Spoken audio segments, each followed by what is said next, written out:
So starting, and there we go. We are now live on the air. Oh, now there is a camera. So now see there's a camera, and you can see you all live on air. Say hello to whoever's out there. Okay. So let's just. Oh my God. What is it? Yeah. That's why I don't like it. Yeah, I also find all the spots that no one else can see. No, when you see yourself on camera, it's great. Just to show her the voice. Okay. You know what? When you're gonna enjoy this recording after. Oh my God!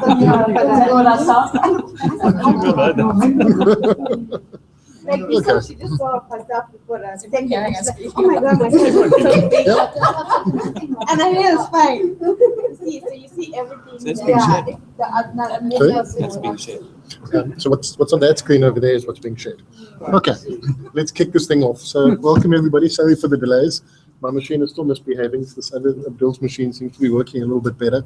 I think there's Windows updates or something that are being applied that just brought everything to a grinding halt. Okay. I think we've taken some time to introduce ourselves while everybody's been waiting. So I think we can skip through the introductions. This afternoon we're looking, or this evening now, we're looking at Chapter 2, which is Governance and Management of IT. We can then look at the challenges people have been having with the chapter and any questions and answers. I think Abdul has done some questions, so there's some questions there that we can look at. If anybody else has got some, we can have a look at those as well. Okay, and then we can talk about what we're going to do next week and take it from there.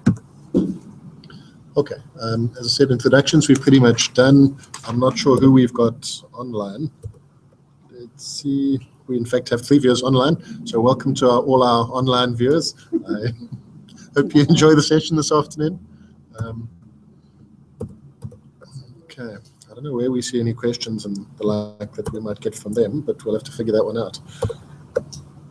Okay.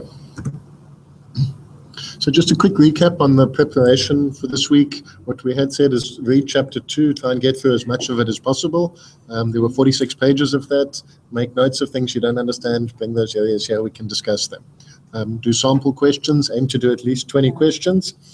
I think doing the questions helps you to understand what it is that you need to remember from the text that you're reading. So if you do questions all the time, it'll keep on filling into your brain what it is you need to remember, the terminology and the like. Okay, so we can skip through the rest of that. Our provisional schedule is unchanged. We're currently on part 1 of Chapter 2, 31st of March. So at least we are getting through what we need to get through. That's the good news. And there's still lots of time before the exam. So that's good news as well. So stay positive. Things are still well on track at this point. Okay. Weekend sessions, we still haven't added those in. We can still leave those on the back burner until you guys feel that there's a need for that. But think about dates, think about when we can do it, and then let's start maybe tentatively putting some dates in there. There's a lot of holidays and things coming up. People have got a lot of family commitments and the like, but let's just see when we can do it, slot some in. Okay. Okay, so this week we're covering Governance and Management of IT, Chapter 2. That covers 14% of your exam. So 0.3 marks per page. Okay, so it's not a hugely dense section compared to some of the others, but nonetheless, it's still important that you don't want to fall down in this section, so we must still give it its due. Okay, so if we start with the task statements of what it is that you're expected to be able to do in terms of the content of this chapter, there are 11 task statements. Okay, so let's go through each one of them and talk a little bit about what it is that you need to be able to do.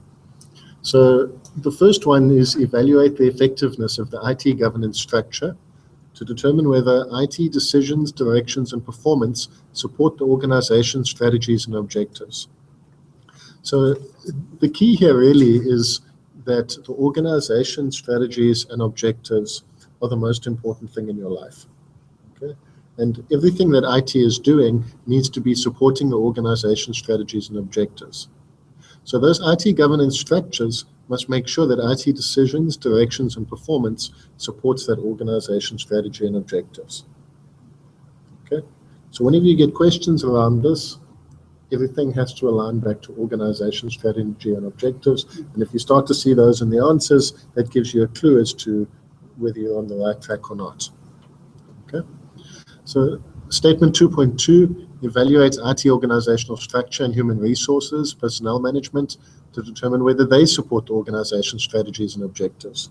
So again, comes back to organization strategy and objective. Do we have the right people? Are they in the right place? Are positions vacant? Are they filled? So without the people, you're never going to be able to achieve what you need to achieve in order to allow the organization to achieve what it needs to achieve. Okay.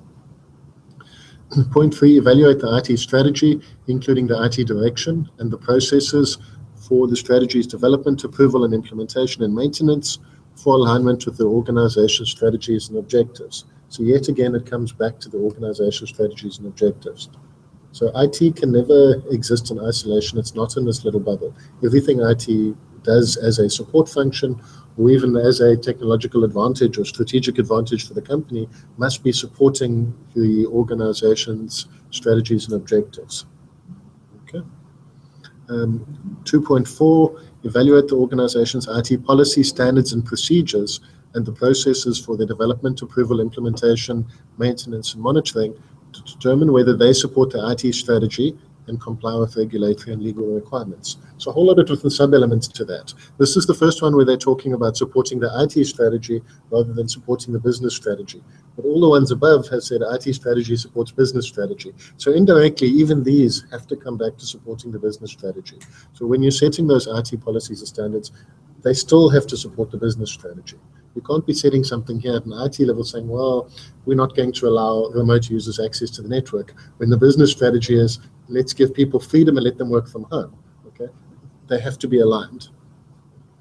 Okay, and then the second part there is the comply with regulatory and legal requirements. Now, again, there's a broader regulatory universe in play.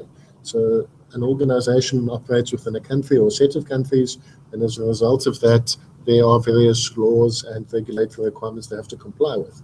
And that's as a business, not just as an IT function.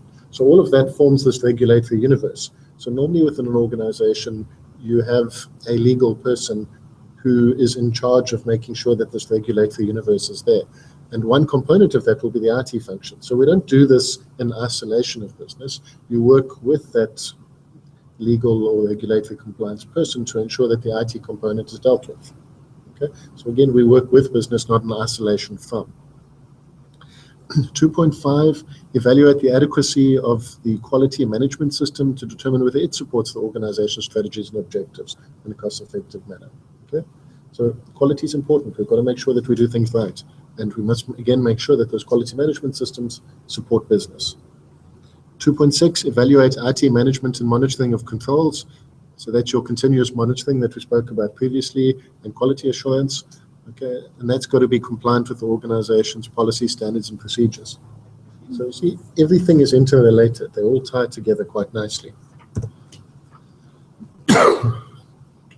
Okay, on the next slide, 2.7, evaluate IT resource investment, use and allocation practices, including prioritization criteria for alignment with the organization's strategies and objectives. So it's extremely unlikely that in a business or any kind of entity you're going to have unlimited budget. You've got restrictions in terms of financial, in terms of people you have access to, so you can't do everything that you want to do. You've got to then prioritize those activities. And that prioritization needs to be in support of the business. If the business has got a strategy where they're putting a new branch down or they're implementing a new product, the IT functions required to support that need to be aligned to happen at the same timelines. Okay, so we've got to make sure we align there. 2.8, evaluate IT contracting strategies and policies and contract management practices to determine whether they support the organization's strategy and objectives. So if the organization is saying they want to downsize numbers and they want to start outsourcing functions, you need to do something similar with an IT. You can't start saying, well, I want to build my own desktop support function and I want to start insourcing a whole lot of functions. You've got to be aligned to what the business as a whole is doing. Okay. 2.9, evaluate risk management practices to determine whether the organization's IT-related risks are properly managed. So again, within an organization, you more than likely will have some kind of enterprise risk function, which looks after risk across the entire organization. IT is one small subcomponent of that, and you need to slot into that function and align to it. So in terms of the risk methodologies you're using, the risk evaluation criteria, all those kind of things, you want to align to the enterprise risk methodology so that everybody can work together to have one view of risk for the organization. Not IT doing its own thing and we using A, B, C, D for the risk levels and somebody else is using high, medium, low. You can't then consolidate that to have some kind of meaningful output. So we all have to work together on that. 2.10, evaluate monitoring and assurance practices to determine whether the board and executive management receive sufficient and timely information about IT performance. Okay, people at the top need to know what's going on. These days, they're being made accountable for IT functions. You look at King and the others, and the board has to sign off on things like the information security strategy. They have to ensure that IT functions are in place, the controls are in place. They can't do that if they're not getting the right information. So from a governance point of view, we need to make sure that they're getting the right information at the right time. Okay. 2.11, evaluate the organization's business continuity plan to determine the organization's ability to continue essential business operations during the period of an IT disruption. Okay. So when IT goes down, business needs to be able to carry on functioning. And we have to work with business as the IT people to find out from them which are the most important business processes, what are the IT systems that support that, so we can understand if a whole lot of systems go down, now we need to start recovering them, which are the more important ones, and which ones do we recover first? If we've got money to spend where we can maybe put high availability in place, which ones are more important to business, that's where we go and spend the money. We don't make those decisions on behalf of business. They've got to make those decisions. Okay. So those then are the 11 task statements telling us by the time we finish the chapter, these are the kinds of things we need to be able to do. Okay. So there's now various knowledge statements which tell us what it is that we need to know in order to be able to do those things. So the first of the knowledge statements is that IT governance, management, security, and control frameworks and related standards, guidelines, and practices. Okay, so we need to know those things. And that kind of ties back to some of the stuff we spoke about in chapter 1, some of that stuff that's a little bit boring to read and go through and learn. But nonetheless, you need to know those things, otherwise you can't do what you need to do here. Okay. Then the purpose of IT strategy, policies, standards, and procedures for an organization and the essential elements of each. If you don't know why these documents exist and what it is that they're supposed to achieve, okay, then you're not really going to be able to see how everything ties together. You're not going to be able to audit those things. Okay. The 2.3, organizational structure, roles and responsibilities related to IT. So what should the organization structure look like? What is it that people need to be doing? Okay. We've got these segregation of duties and all those kind of concepts. But you won't know how those things work if you don't know what the organization structure should look like. And if there's vacancies, how important are those vacancies to get them filled? We need to understand all of that. Okay. 2.4, the processes for the development, implementation, and maintenance of IT strategy, policy, standards, and procedures. Okay. So that IT strategy is important, but the process of actually developing it is also important.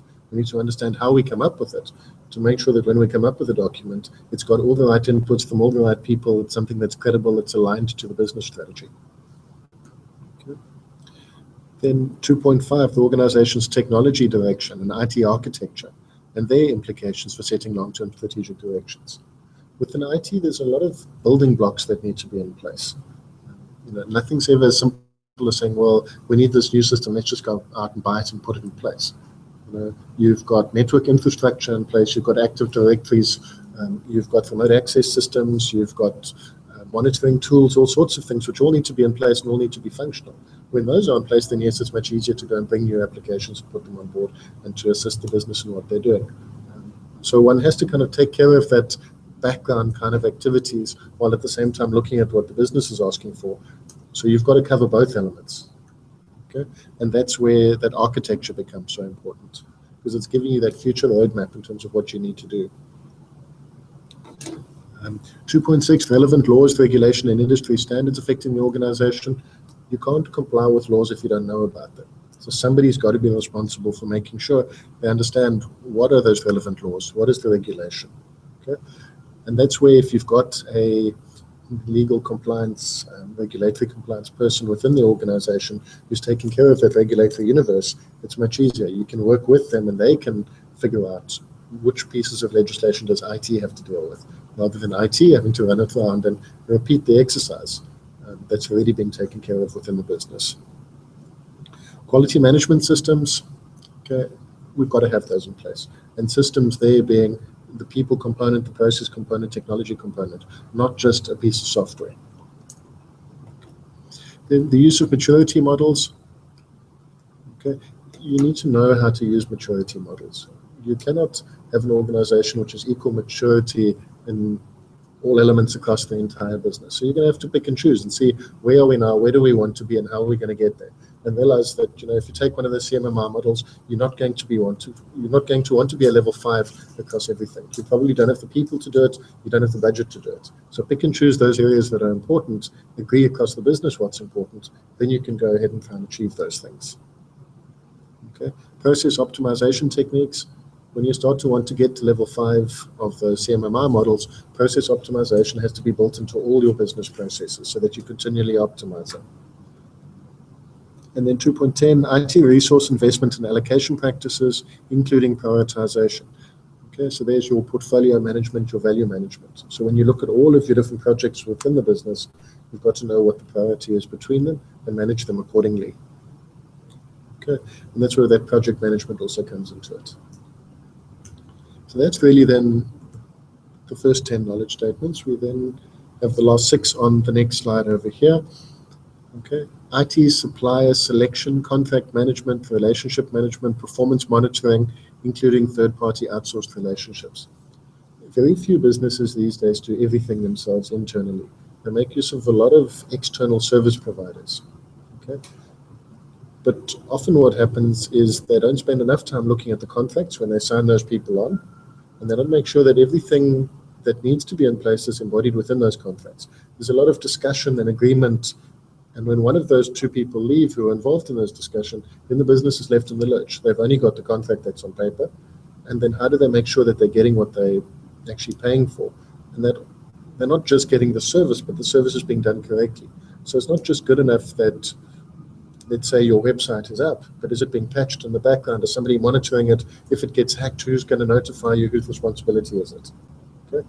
You don't want to be dealing those things when some kind of emergency or incident happens, but you want to be managing and monitoring that on an ongoing basis. Okay. Enterprise risk management we spoke earlier about, that we've got to be able to understand what that is all about and how we integrate from an IT perspective into that enterprise risk management so that we're working with them towards common goals.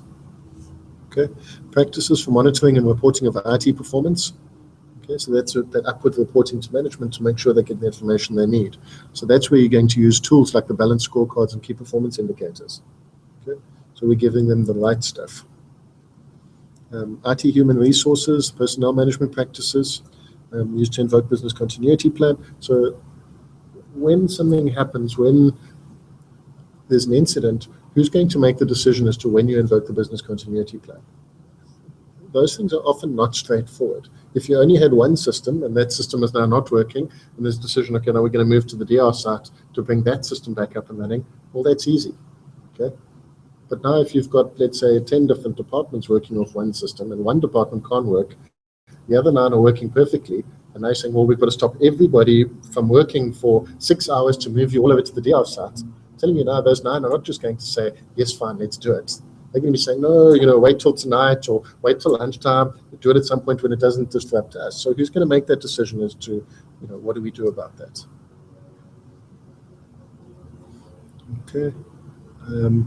Business impact analysis related to business continuity planning. So these business impact assessments are a key element of business continuity planning. That's really your method of engaging with business to find out from them what's really important in their lives and understanding genuinely how long can a system be down for before it starts to impact them, and what's the extent of the impact, and how long can they operate manually, and how much data can they lose. Okay? When you get valid information for all of those things, that helps immensely in decision making within IT. That can help you decide which network links do we need a backup link for, which systems do we need hot backup, warm backup, real-time replication, all that kind of stuff. Okay. Then the standards and procedures for the development and maintenance of the business continuity plan and the testing methods. So how do we develop those things? How do we maintain those things? How do we test them? A lot of time we see that people have a business continuity plan that gets reviewed. You say, oh, there's some deficiencies in them. Yeah, they'll fix it next year. You go the next year, have you updated the plan? Yeah, they've updated the plan. Have you tested the plan? No. So now you're in year 2 or year 3 of that plan, and it's never ever been tested. The best way to update a plan is to go and test it, figure out what goes wrong in the test, and update those things into the plan. So now you've got something that's real that you can actually use, not just a pretty piece of paper which has been spell checked 10 times. Okay. So that really then makes up those knowledge areas that you need in order to be able to perform those tasks. And that's the substance of what this chapter is all about. Okay. So if we then break it up section by section in the chapter itself. So 2.2 covers corporate governance. So that's governance at the highest level within the organization. Okay. So governance of enterprise IT is then a subset of that whole kind of corporate governance element. Okay, so you need to have a look at that and just understand what that's all about. Then 2.3 is then where you move down into the governance of enterprise IT. So there's 5 pages on that. Okay, and in there they're looking at best practices for governance of enterprise IT. So what's it all about? Okay, governance of enterprise IT and management framework. So how does the management framework then align to this governance of enterprise IT? Okay. Then what's audit's role in the governance of enterprise IT?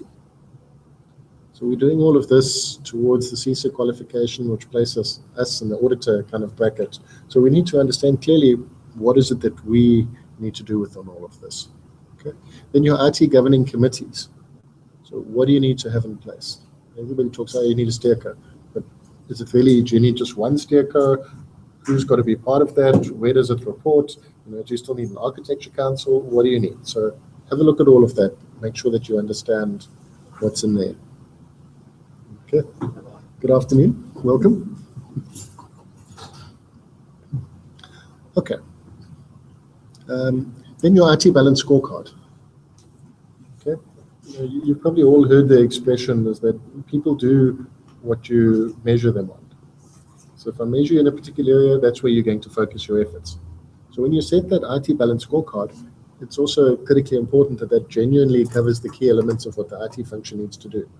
Because if you're measuring the wrong stuff, they're going to do the wrong stuff. The scorecard's going to show that they're performing marvelously. Meanwhile, the business isn't getting email and the servers are not out. Okay. Information security governance. Yeah.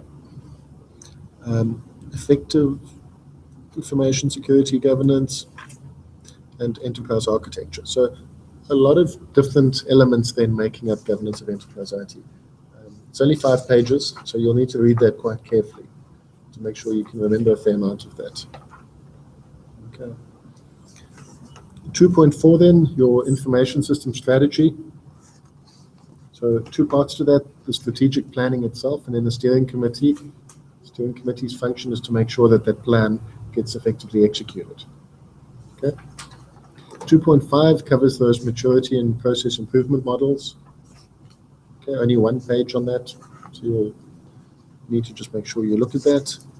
2.6, IT investment and allocation practices. So they start by understanding the value of IT, implementing IT portfolio management, and then IT portfolio management versus the balance scorecard. Do those things work against each other, work together? How do we integrate them so they're all working towards the same goals? 2.7, policies and procedures. So what are policies? What do we expect in there? What's their purpose?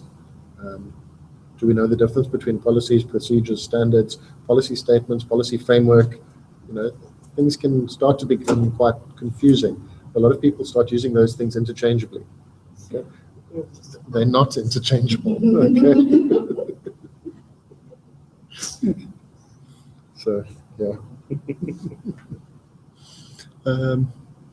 Okay. Then information security policy. What's it all about? What needs to be in there? What's its purpose? Have a look at that as well. Okay. And then procedures. Okay. Then 2.8 covers your risk management. So starting off by developing a risk management program. What do we need in that program? Okay, then the risk management processes themselves.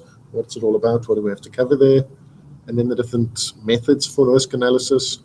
You've got qualitative analysis methods, semi-quantitative, quantitative methods. So understand those things. Sometimes we need a combination of both. If we only ever used quantitative analysis methods, then you, in some respects, removing some of the human element and some of the judgment elements from it. You really need a combination of both. If we kind of have a gut feel that there's something wrong in a certain area and we want to be able to bring that into the risk process, we should be able to do that. It shouldn't purely be based on calculations or some kind of KPIs or indicators. But at the same time, you also don't want a manipulative person in the process to be able to use the qualitative analysis to override and bypass certain quantitative numbers that might come through. So you've got to figure out how the two can work together effectively to enhance the process. Okay. 2.9, information systems management practices. So the HR management, hiring, the employee handbook, what goes in there, promotion policies, training, scheduling and time resourcing, employee performance evaluations, required vacations. Why is it important that people take leave? Well, avoid burnout. Yeah, that's the human answer. What's the auditor's answer? There's yeah. So if one person's doing the job all the time, they can cover things up. If they're on leave and somebody else has to do their job, that's when they're going to figure out, hey, what's this? What's going on here? A different set of eyes can pick up something different happening within the environment. So job rotation and enforced leave is actually quite important in that respect as well. Every now and again a question pops up on that. So if it does, there's your freebie question. Sorry? ESCOM. ESCOM's a little bit on the other extreme. There seem to be other political motivations for the rotation of ESCOM staff at all senior levels. Okay. And then things, termination policy is also quite important. Okay. And then also looking at how some of those things integrate. We spoke earlier about your policies. A policy can't be effective unless there's consequence management. So what's the consequence of not complying with the policy? Often it's HR type implications, saying there will be an HR process, disciplinary process. You've got to make sure that HR review that and agree that, yes, this is a process that can be used and can be effective, and that's not against the law, and you end up in CCMA with another headache. Okay, move on to the next point there, sourcing practices. So outsourcing practices and strategies, industry standards, benchmarks, globalization practices, strategies, cloud computing, outsourcing on third-party reporting, governance and outsourcing. Outsourcing is a massive, massive area, and people really do mess it up. So now you as the auditor, you've got a role to play in that whole outsourcing thing. You need to understand why you do it, when you do it, what controls need to be in place, what contracts need to be in place. If something's being done internally, you can go and audit it. If something's now outsourced, what are you going to do? You've got to audit something. You can't just say, oh, well, it's outsourced, so now it's not a problem. You're either looking at it from a contractual point of view, or you're looking at the reports produced by their independent auditors, or you've got a right to audit and you're going to go and audit it anyway. But whichever way, you've still got to be able to make sure that it's being done properly. You can't just ignore it.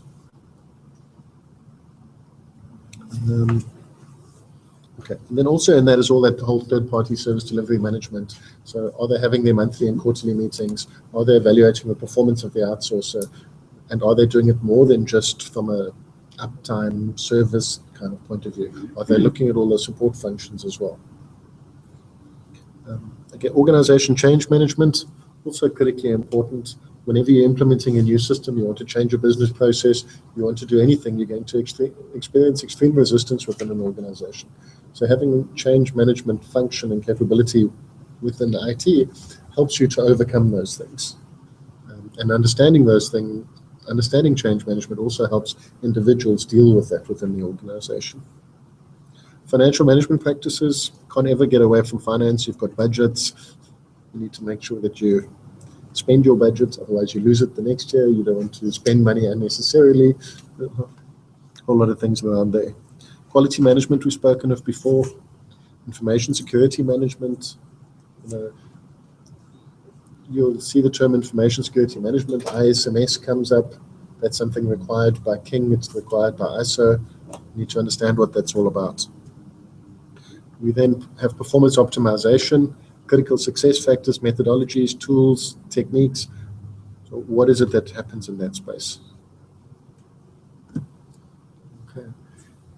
And on the next page, 2.10, IS organization structures and responsibilities. So here's those roles and responsibilities. What's the vendor got to do? What's outsource management got to do? Infrastructure operations, media management, data entry, systems admins. You've got all these different people and functions, and each of them have their roles and responsibilities that has to be clearly defined. If these things aren't defined, that's where you start to get those segregation of duty problems. That's where people aren't held accountable for executing what they need to. So then segregation of duties within IS, we need to understand that. Segregation of duties controls that need to be in place. So that's where you've got your things like transaction authorization, custody of assets, access to data. And then also there they've got the whole thing of compensating controls for lack of segregation of duties. So we live in a real world, not in this theoretical world. So what's going to happen is that you are going to get situations that arise where you've got vacancies, you've got people having to do multiple jobs, and so you are going to get these segregation of duty conflicts. So how do you deal with those? What are those compensating controls that can be put in place that actually manages that? You can't just stop operating, and you can't just accept that you've got to be able to do something. So if we move on to 2.11, auditing IT governance structures and implementation. Okay, so there, what is it that we need to look at? Well, you can review documentation, and then you can review contractual commitments. Okay, and then we start coming on to this whole big area of business continuity. Okay, it's quite a large portion of this chapter. Kind of from a number of pages, it's about a quarter of it. Probably about a quarter of your questions, therefore, will also come from this area. So you need to at least understand it in a fair level of detail. So, you know, you've got BCP, business continuity planning. Who's responsible for business continuity planning? The business, not IT. Okay. Very often there's nobody in business who's the kind of single owner, so it gets lumped with IT to go and deal with it. Because IT is already doing disaster recovery planning, you know, they're doing some level of IT, BCP, no, just make them responsible for the whole of BCP. And it's hard to explain. People don't want to understand the difference. Just tell the business it's their responsibility. Absolutely. They do, but often we use disaster recovery planning and business continuity planning interchangeably, and that then confuses the business. And then they're thinking, why must I be responsible for IT's disaster management? That's their problem. Okay. Why do we issue the finding with IT? That's a huge discussion. Yeah. It is a huge problem because we're giving it to the people who can't do anything about it. And they get costs. And they do get costs, and they rightfully get costs. There's a lot of confusion also. People don't understand the difference between disaster. It's because it's the same like policies and procedures used interchangeably. They think if they have the DRC in place, it's a BCP. Yeah, but if you can get access, if you get access to the right level of management, and you can kind of have just a basic level conversation with them, and they want to say, okay, so IT is responsible. So you go, okay. So does IT sign lease agreements when you rent out a new premises in a new shop? Does IT build your factory? So who puts down generators in these places? Who signs the contract saying that the landlord must provide generators? Is it IT? No, it's not. Okay. So now you want IT to be responsible for making sure that there's power at these places. Because if the power goes out, that's a disaster event. So, you know, so you've got a BCP event that kicks off there. So must IT deal with that? No, that's not IT's problem. They must stay out of those things. Okay, well, then you can't make IT responsible for the whole of BCP. Every function within business must be accountable for their own BCP. They are the ones who know which are their most important processes. They're the ones who know that if the power goes out in the building, they can send all their staff home. Everybody's got a 3G modem on a laptop, they can carry on working perfectly well. Okay, IT can't know those things. So that kind of split between those is very important. Understanding who needs to do what is very important. Okay. So then we've got disasters and other disruptive events, pandemic planning, dealing with damage to image, reputation, brand. Well, have a look at those as well. What's going to happen if you make IT responsible for maintaining the brand of an organization? Okay. They're not the ones who are building the brand up in the first place. They're not the ones who understand the value of the brand of the organization. You certainly can't make them responsible for it. But they do need to understand that if they perform badly, certain actions that IT take could impact on the brand of these things. Okay? So IT at the same time then can't also be completely removed from these things. There is still an impact, but they're playing a small part of the function within the whole organization. They shouldn't be owning it. But then again, if that's the case, should the BCP not be issued with other findings, not with IT findings then? Because they You see, Always, no, even our private sector facts about it. it often depends also on the way we issue the findings, because we kind of lump this BCP audit as part of the IT General Controls audit. Okay? But in reality, are we really auditing the BCP of the entire organization, or we're auditing the IT component of BCP as executed by IT? Okay? I think it's the ways, the layout. Yeah, so what really should happen is that you should have a completely separate BCP audit that audits BCP across the entire organization, including the IT component. Because that way now the correct people then get pulled in and you get the correct answers. Okay? So one can do it both ways, but what are you going to do then? If you're doing a general controls audit, are you going to ignore continuity in BCP? You can't, because it's part of. Yeah. So you have to make very sure that when you talk BCP there, you're talking IS BCP. And you're talking about how does this integrate back into the broader BCP. For some reason, it's married with DRP. And I think that's partly our fault as auditors. We need to make very sure we understand the distinction between disaster recovery planning and IT disaster recovery planning versus business disaster recovery planning. You know, if there's an earthquake, that's a disaster. Do you have to plan for it and put processes in place? Yes. Who needs to do that? Just IT? No. If you're in a mine, for example, and there's an earthquake, who's dealing with the disaster management? It's not IT people. Okay. So we need to make sure we understand all the principles and how our little piece of it fits into the broader organization. It's the same earlier when we spoke about risk management being part of enterprise risk management and compliance, dealing with legislative compliance. With all of these things, IT is a component of the broader whole. And we've got to make sure that we work with and align to what those other people are doing. Okay. So then we've got elements on the BCP process. So what's that all about? Business continuity policy. With almost every element you look at, there'll be some policy in play governing how it all works. BCP incident management. So when a BCP incident happens, how are you going to deal with that incident and make sure that you do it in the same way every time the right people are involved, that the right decisions are made? Okay, business impact analysis, we spoke earlier about that. So classification of operations and criticality analysis. Okay. It's important that business agree on those things and it's not IT making the decisions for them. Development of the BCP itself, other issues you need to take care of in the development of the plan. Okay. Then components of the BCP, key decision making personnel, backup of required supplies, insurance, lots of different things that come into this BCP. So make sure that we think about all of them and that when we get questions on them, we're not caught off guard because there's an element that we didn't think was part of BCP. We thought we knew about BCP. We haven't read the material in the book, and then we get caught out. Okay. Then the testing of the plan. Okay, so the plan is there. How are you going to test it?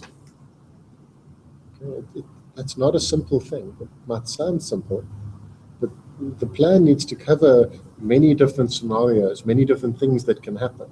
And if you're testing the plan once or twice a year, you're testing perhaps 1 or 2 scenarios in the test of a plan. And if you test the same scenarios every year, then what are you testing? You're testing, well, what happens if the power goes out, or if there's an earthquake? But what happens if there's a fire instead of an earthquake, or there's a flood, or there's a riot, or one of many things? You need to be able to look at a multitude of those, see how the plan is going to cope with those things. And then before you even actually do the test on the day, plan what it is that you want to test, what it is that you want to see. How must this thing be documented? And then when it's finished, get the outcomes, do some kind of post-test assessment to see how did the test go, what were the outcomes, what do we need to improve in the plan. All of those things need to come into it. Okay, and then the plan maintenance, so updating the plan post-fact is key, really important. Okay, so that then covers the actual business continuity planning side of things. Okay, then you've got to audit the business continuity plan. So how do we go about doing that? And that's also not as easy as it seems. Okay, so we've got to review the document itself. So you've got a piece of paper, they hand over, here's the plan. You read it and you kind of go, okay. And then it says review the applications covered by the plan. So is the plan complete? Does it cover all the elements that need to? It's no good if it covers 5 applications, but your business actually runs 10. Okay, you might not survive then. Okay, then you've got people who have to execute the plan. So is it the right people? Are those people available in the right cities? Do you have their phone numbers? Are they going to be able to get to the sites in time in the event of something happening? All those kind of things need to be dealt with. Okay. Then evaluation of prior test results. So what is the outcome of the last test? Let's go and look at that. Let's understand. Okay, evaluation of offsite storage. Too many of these tests kind of start with saying, okay, well, we'll do the test on Saturday, we'll have the tapes available, everybody arrives there. Instead of saying, well, actually, we need to phone Metrofile, get the tapes out of storage, we need to know which tapes we're requesting from which days, how are we going to get passwords to log into the systems. There's so many elements, and if you don't do a full test, including all of those things, you could come unstuck in the event that something actually happens where you've got to do the full end-to-end. Because suddenly it takes 12 hours to do it instead of an hour. And you've got to take all these extras into account. Okay, interviewing key personnel. Does everybody know what it is that they've got to do? Some organizations have these battle boxes. So it's like a chest, and in the chest is a copy of the DRP plan itself, and there's sealed envelopes with passwords in it, and there's cell phones with batteries charged that are specifically to be used only in this DR event. There's keys to server rooms and all sorts of things. So, if there is a battle box, where is it? Are you going to be able to access it in the event of something going on? Is there one? Are there multiple? Are they at key staff members' houses? How is that all going to work? You need to understand all of those things as well. Evaluation of security at the offsite facility. If you've got network links going in there, if you've got systems there, you've got copies of all your data there, well, how secure is that? Could somebody break into those facilities? Could they damage it? Could they get access to your data? That's as important as your primary site. Okay, then review alternative processing contract. So what happens, is it a dedicated site? Is it a shared site? In the event of a disaster, who's going to get priority? Is it the person who gets there first? So it's the most important thing you've got to do is that, if some kind of disaster hits Durban and there's a shared site, 10 people are using it, it's a race. The guy who lives closest to must get in his car and get there first and occupy the space so everybody else can move in before the other company gets there. Or how's this whole thing going to work? Okay. And then reviewing insurance coverage. So if something does go wrong and you don't manage to recover from it, do you have insurance? What does that insurance cover? Is it just primary functions, or does it cover consequential damage? Okay, if we can't operate the business for a week, is it going to pay the salaries of our staff? Is it going to allow us to stay in business? Or is it just going to replace what's been damaged? Because replacing what's been damaged may just not be good enough. Okay. So that then covers everything in terms of the content of the chapter. So it's quite varied and in some ways quite practical. You can relate it back to businesses that you're looking at and that you're working with. Most of you, if you've done auditing and you've done general controls reviews, you would have come across some of these elements. Covenant of enterprise IT, you always have those questions about, is there an IT steering committee, is there a strategy, is there a plan, what are they doing around it? So we see those things. Maturity and process improvement models, maybe not so much. You've probably heard the concepts, but you may not have used them. So read them, make sure you understand how people can use it. The investment and allocation practices, again, you see some elements of that. How does the IT budgeting work? When people spend money, where does it go? How do we get value for money from it? Those things are kind of covered, but often we don't spend enough time on them because we don't really understand the importance of them. The policies and procedures, you audit those all the time. You have to look at them no matter what you're doing. Everything you do virtually, you start with a policy or procedure in that space to see what is it that the business says they should be doing, and then are they doing it?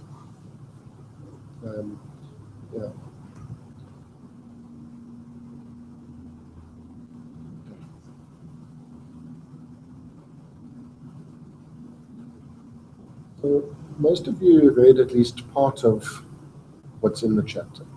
So I'd ask that you mark off areas that you had issues or concerns with. So maybe let's take some specific questions in terms of that.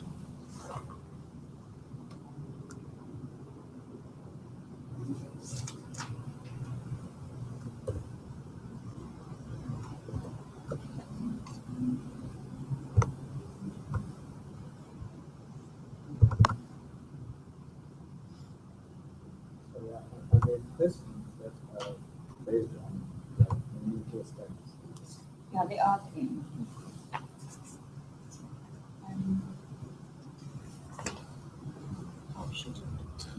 I think just if you, sorry, are they? There are the case study questions at the end. I think what he's asking is, on an actual exam, do we come across the case studies? Yes, you will. Questions? Yeah, you do. Yeah. Case studies. Yeah. Okay. Well, when we say case studies, It'll be like there'll be a little- question where there's maybe a half a Yeah. page description of some environment, and then they'll ask you maybe 3 or 4 questions on that. Yeah. So, Case study. so that's a case. That's as close as you're going to get to a case study. It's not read 20 pages and then write an essay on More it. like a big chunk of it. Yeah. Then there'll be 4 or 5 questions. Yeah. I don't think it's even as many as 5. It's probably more like 2 or 3. How often do they come? Sure, good question. You might, 15%, 20%? not even as much as that. They're probably few and far. And in which areas? It could be anywhere. No, that's not a fair question. And you might have a bit of text about something, and then those 3 questions could be from different areas, looking at it from different perspectives. It doesn't all have to be, okay, this is now, from chapter 5. This is a case study from chapter 5, and therefore the questions are from it. It doesn't work like that. Maybe they have a case study that have a question relating to chapter 1 and then a question from chapter 2. So with regards to governance and maybe then from protection. Sure. So like that's cheating. Once you know what you know, then there's no cheating. I have no, it's more like just a discussion point, I guess. Sure. But, when it gets to service providers, I think is always I don't know, I find it a bit, because every company deals with them differently. Yeah. And just reading this information security policy, I didn't realize that the IT security policy should be distributed to the service provider, especially if they're not really, if they, because some service providers are on site, and, they're consultants that are working there.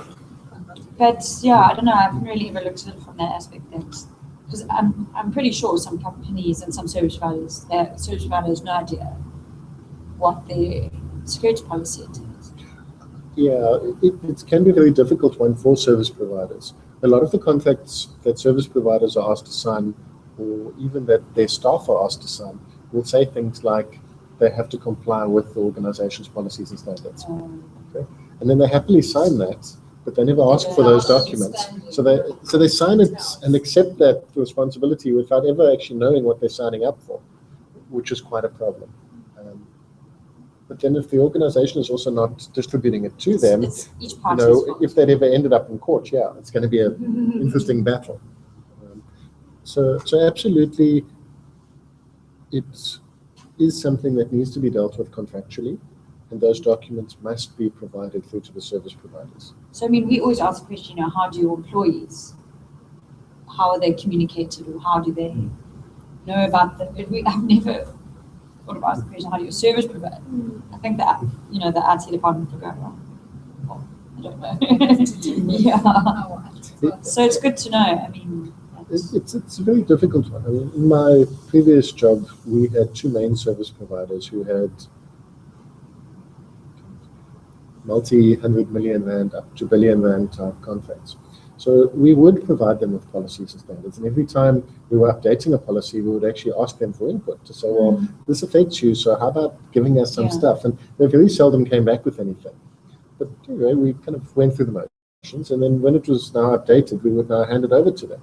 And they would have to do a gap analysis to try and understand the impact and how long it's going to take to actually get it implemented with the environment. And they seldom did that properly either. And they would then normally just take the documents and dump it on some kind of intranet site within their organization. And then a month later, you'd ask somebody, so have you seen the new policy? You know, what are you doing to implement it? No, what new policy? We haven't got that. And you kind of go, well, actually, go and look on your intranet site. It's there. You know? So things like security awareness, it's similar. You run security awareness within your own organization, you train up your own employees. But if somebody else is running the service desk, who's training them up to make sure that they're actually aware of those things? If you are outsourcing your kind of end user support type stuff, technicians on site fixing stuff, who's making sure that they're aware of the security policy and making sure they're aware of all the security awareness type stuff? What is the issue of putting maybe a representative from your service providers onto a steering committee? Is that an issue? They can be at times. It depends what's being discussed. Especially since you said like you get input from your service provider, especially on certain policies and procedures. I know you're right. A lot of companies wouldn't want it, but yeah, it would. you probably need to look very carefully at the mandates of those steering committees.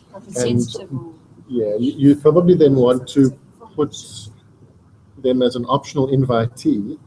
And then you're going to have to invite them. You're going to have to ask them to leave at certain points. Yeah, because I mean, if you have them approving projects, you don't want them to approve projects for the supplier that they work for. And if you're discussing the performance of the vendor, you have a vendor exactly. management meeting where you discuss it with them. Now, if they're performing badly and you now want to discuss it within the steering committee to decide whether you're taking legal action against them or you're putting them on final warning, you kind of can't have them there in that discussion. So you've got to find a balance. But even there, you may not want them to see certain things within the minutes. Yeah, you could send in their section. Yeah, so you've, and now that takes effort though, because somebody's actually now got to go through that and amend the minutes or extract the sections and make sure they get it and follow up with them. So vendor management is an incredibly challenging element and something that's always underestimated. It's like, no, we'll get rid of the problem, we'll outsource it. But you're like creating a whole new set of problems in vendor management. And it's an art. You can't just take some guy and say, well, I'll make Pity over there head of vendor management because I don't know what else to do with him. He's not a really good performer. So now we'll just make him vendor management. You know? Now you put him in charge of a R1 billion contract and he's being paid 10,000 rand a month. Okay, there's a problem here, you know. Your vendor manager probably needs to be paid more than anybody else in the IT department because if they mess it up, the consequences to the organization is much, much higher than if some guy is a hotshot programmer or whatever else he might be. But one has to look at it carefully. And that comes back to that earlier discussion around what's the organizational structure look like? What's the strategy? If the strategy is primarily an outsourcing one, then when you look at the organizational structure, you need quite a large vendor management section there. Somebody to look after contracts, somebody else to look after vendor performance, somebody else maybe looking at future negotiations and plans, and then maybe you want one person per contract in terms of dealing with performance issues or however it's going to be. So you might have a whole team of 15 or 20 people just on vendor management. Okay, it's not just one guy doing it part-time, looking at these things every now and again. That's how you end up in a mess where none of the contracts are managed, they're not renewed on time, none of the penalties are put in place. You know. Well, I've actually, going on to like contracts, I've had a client where they basically started, so the whole IT department's outsourced to this company, and they basically evolved with our client, you know, so they started off with the client and they've grown, like the last 20 years they've been in service provider. But because they're like part of the business now. Yeah. And they don't really serve as many other people, it's mainly this business. And there's no SLA in place, there's never been one in place. And because they're all like, there's such a trust relationship, they're all friends, they are, because they've known each other for so long. The IT guy, because I said to him, you need one. Like, you can't just not have SLA with them. And he said, but it's at the point where the business, like, but we've had you for 20 years, you don't need one. Why is that? And he's like, he hasn't even drafted one because he said they're not even going to look at it. And so he's stuck between a rock and a hard place. But he can't, that's basically his majority of his business is them.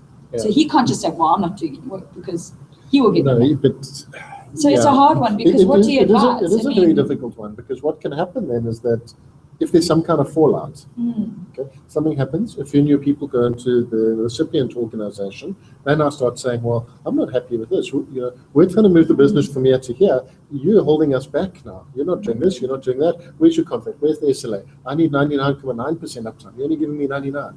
You know, I want something fixed within 2 hours. You're taking 8 hours. That's too slow. Why am I paying you all this money? Yeah. And then you end up with problem. Okay. I still think you should just draft one. It must be in place. Because he said last year he'd draft one and he hasn't. I'm like, well, you probably should have just had one. Yeah. But because they do everything for this business, it would be quite a big thing, I think, quite a big contract. So both parties are actually at significant risk. Because when things are going right, it's all okay. When something goes wrong, then there's going to be a big fallout.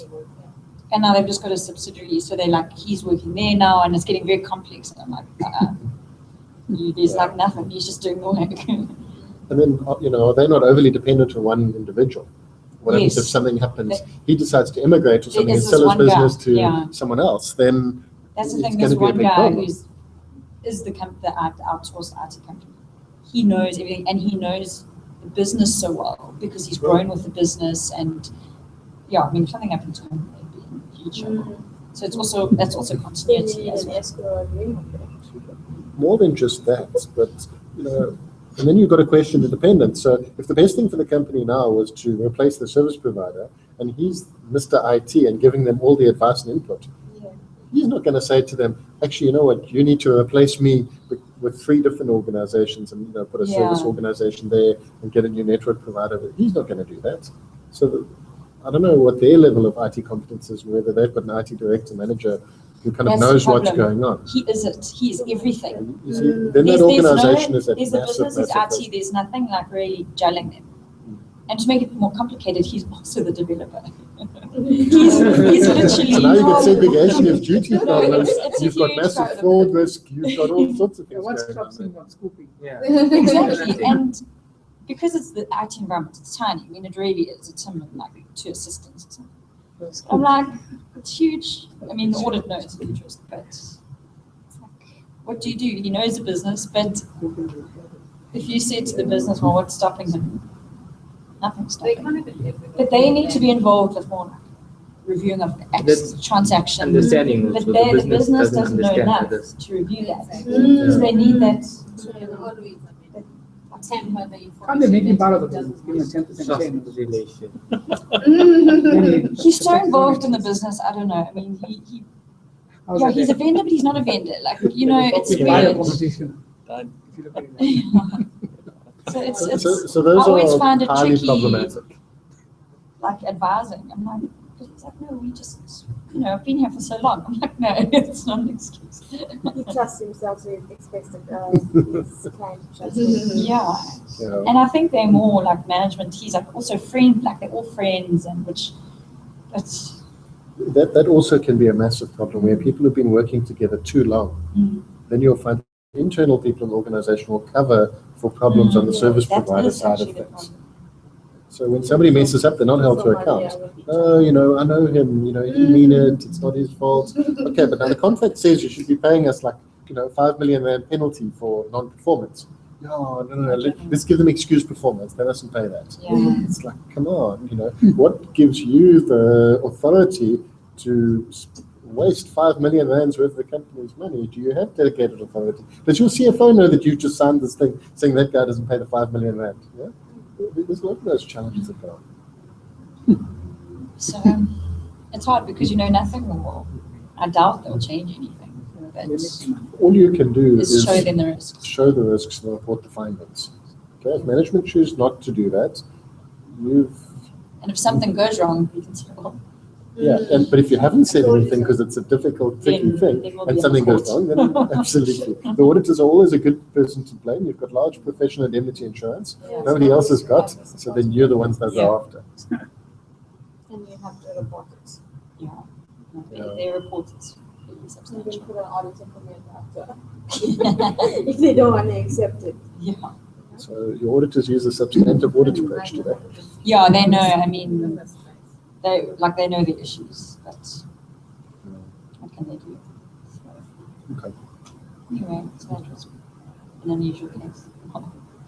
Other areas of the chapter? Cloud computing is a bit hectic for me, so you can explain that. Do you use cloud computing? No, No. but I have Oh. a Yes. really. Every- Okay, tell me I'm how. I not don't know. cloud computing. Gmail. That's what I mean. Facebook, Maybe I Facebook, can. like Facebook is cloud. Google, do you have a Google account? Gmail. Yes. I'm joking. So maybe you can explain that. She passively uses it. So if you start I'm to take not- something that's this like complicated thing like cloud computing and bring it home, then it makes it easier to understand. So you look at something like Gmail. Okay, Gmail is wonderfully convenient. Wherever you are, you've got a web browser. You log in, you can get your email. You get it on the phone, you get it everywhere. But what happens when Gmail stops working? We don't even think about that. Okay, who are you going to call? Okay, No one. if you log in and half your mails are gone, like what the hell? Are you going to call? What are you going to do? It's a problem. Okay. You wait for someone else to complain. Yeah. Yeah. So that now, where's your data stored? You don't know where it's stored. On the This is cloud. Walk inside point. There, it's on that cloud. So yeah, that's a problem. You don't know where your data is. Now it's fine if you're using it for personal purposes, but if you're now in a business environment, is that okay? Security issues. Security issues is a big one. How do you know that no one's looking at your stuff? You see, it's a huge problem. You take something like Dropbox. Okay? So Dropbox, lots of people use it, and it's highly convenient. You put a folder here, share it. It's on this laptop. It's that one. It's on this iPad. You've got management accounts or some kind of board report. You chuck it in there. Everybody's immediately got on the iPad. Everybody's happy. Okay. But Dropbox have had their fair share of problems over the last 2 or 3 years. Okay? Dropbox used to have security statements and privacy statements on their website. So they had statements to the effect of nobody at Dropbox can read your files or access your files or stuff like that. Okay, so some things started happening and people started asking some questions and some security researchers started asking some questions and Dropbox was saying, no, it's not possible. Nobody can access your stuff. It's all okay. Next thing, mysteriously, all those statements on the website just change subtly to no longer say that Dropbox employees can't access your files, but saying they may not access your files. So like, hang on, that's a fundamental difference. Yeah. Can't means that, even if somebody put a gun to their head, they can't do it. Yeah. It means the government can't do it. If the government gets a court order and requests it, they can't hand the stuff over. Now it's changed to say they may not. Doesn't make But if there's now a court order that says they have to, well then they will and they can. So a few words makes a fundamental difference. And yet they had made all these assurances to everybody and said everything's all okay. So who's checking up on that? It's a big problem. And then they had another little oopsie where for a couple of hours their login page was faulty. So you typed in a username, and you could type in any password, and it would let you into that account. Oh, Sheesh. So the authentication system failed, but instead of failing closed where nobody could log in, it failed open. So everybody could log in.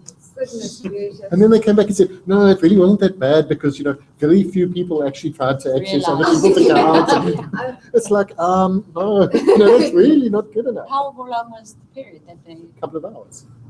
Someone will discover. And then shortly after that, people found all of their Dropbox accounts were hacked, and they were very unhappy with Dropbox again. Like iCloud. And they got But this time, it turned out what had happened is that people were sharing their passwords between their Dropbox accounts and I think their LinkedIn account. And LinkedIn got hacked. So what the hackers do is they simply take the full list of accounts that they hacked off LinkedIn, crack all the passwords on that, and then they go and they try Dropbox, they try Facebook, and they try Gmail, and they just crack into all your accounts. So wherever you've shared a password, it's like just this whole thing gets taken out. So never ever share your passwords. Do not share passwords across So then you multiple need like systems. an app to manage your Yeah. passwords. You do. So get an app to Forget manage your Yeah. what's passwords. happening. Don't even trust the app. But you keep your most. Yeah, The app can and get then your hacked. app gets hacked, and then you're done. Everything. You want a book? My parents are the worst. They have their little book. But that may not necessarily be such a bad thing, okay? No, they know it's wrong, but they just. Because look at it from a risk perspective, okay?